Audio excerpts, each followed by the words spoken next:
6.3 মাত্রার শক্তিশালী ভূমিকম্পে কেঁপে উঠল তাইওয়ানের পূর্ব উপকূল। সোমবার স্থানীয় সময় সন্ধ্যা থেকে মঙ্গলবার ভোর পর্যন্ত অন্তত 200টি আফটার শক অনুভূত হয় চীনের অন্তর্গত এই বিশেষায়িত অঞ্চলটিতে। ভূমিকম্পের কেন্দ্রস্থল ছিল পূর্বাঞ্চলের হুয়ালিয়েনের প্রত্যন্ত এলাকায়। ভূমিকম্প অনুভূত হয় রাজধানীর তাইপেতেও। মুশফিফা নুজহাতে আরও একটি রিপোর্ট। শক্তিশালী ভূমিকম্পের আঘাতে এভাবেই তাইওয়ানের হুয়ালিয়েন শহরের ভবনগুলো হেলে পড়েছে। ট্রাফিক লাইটগুলো জ্বলছে আর নিভছে। রাস্তায় তৎপর উদ্ধারকর্মীরা। মঙ্গলবার ভোর পর্যন্ত তাইওয়ানের পূর্বাঞ্চল একের পর এক ভূমিকম্পে কেঁপে ওঠে। কম্পন শক্তিশালী হলেও ক্ষয়ক্ষতি বেশ কম হয়েছে। ঘটেনি কোনো হতাহতের ঘটনা। রাতভর আফটারশকের কারণে রাস্তায় রাত কাটায় বাসিন্দারা।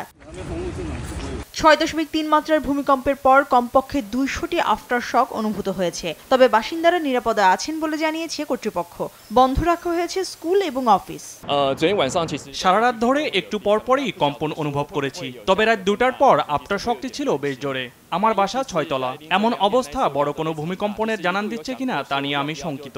ধারাবাহিক কম্পনে আমরা ভয়ে আছি, কিন্তু জীবন তো আর থেমে থাকবে না। স্বাভাবিকভাবে জীবন চালানোর চেষ্টা করে যাচ্ছি। ধারাবাহিক কম্পনে আমরা ভয়ে আছি, কিন্তু জীবন তো আর থেমে থাকবে না। স্বাভাবিকভাবে জীবন চালানোর চেষ্টা করে যাচ্ছি। এদিকে পরিস্থিতি সামাল দিতে কাজ করে যাচ্ছেন উদ্ধারকর্মীরা। গত 3 এপ্রিল শক্তিশালী ভূমিকম্পে কেঁপে ওঠে তাইওয়ানের পূর্ব উপকূল। এতে নিহত হন অন্তত 14 জন। ক্ষতি হয় অবকাঠামোর। মার্কিন ভূতাত্ত্বিক জরিপ সংস্থা USGS এর তথ্য মোতাবেক ভূমিকম্পের মাত্রা ছিল 7.4। ভূমিকম্পটির কেন্দ্রস্থল ছিল হুয়ালিয়েন শহরের 18 কিলোমিটার দক্ষিণে। তাইওয়ানে গত 25 বছরের মধ্যে এটি ছিল সবচেয়ে শক্তিশালী ভূমিকম্প।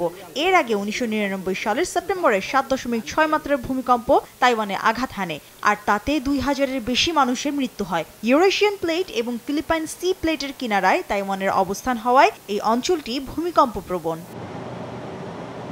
মুশফিফা নুজহাত, নিউজ ডেস্ক, দেশ টিভি।